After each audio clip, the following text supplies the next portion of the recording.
Hello, Bible reader. Today is July 16th, and today's readings are from Job chapters 35 through 37 and Mark chapter 10.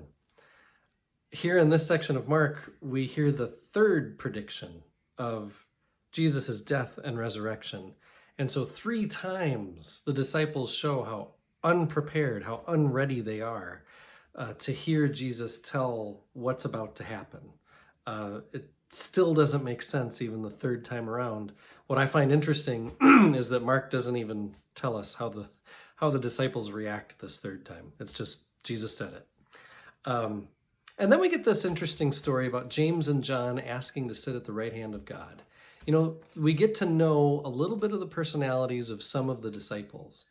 James and John, sons of thunder, they are of the original group of disciples. They are close to Andrew and Simon Peter, probably from the same temple, probably from the same town. They probably know each other. So, I mean, these are people we've known throughout this gospel, and they ask for something that then angers the rest of the disciples.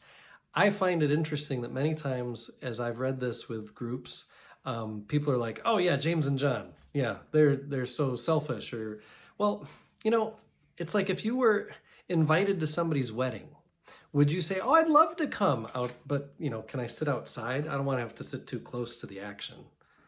I mean, if you're invited to something special, if you want to be there, if you want to be a part of something, wouldn't you try to get the best seats, to have the most access? I think it's a very natural question. Yes, of course, the others are going to be, you know, jealous, but I don't actually blame them for asking. I mean, if they're really all in with Jesus and who he is in relationship to God, then yeah, hey, can we be close to you? I mean, we're not asking to be you. We just want to get as close to this love and everything else that this is as we can.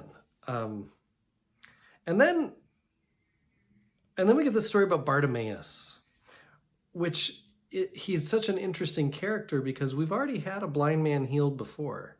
Bartimaeus is just a little different because his healing, there's a lot of conversation between him and Jesus, and it underlines the goal, I think the whole goal of Mark's gospel. That is, see who Jesus is and learn what it means to follow him. These healings of blind men, it really does underline what Mark is saying about seeing. I want my readers to see what's going on. And of course, what Mark wants us to see is that the cross is what will define Jesus. Following him leads to a cross.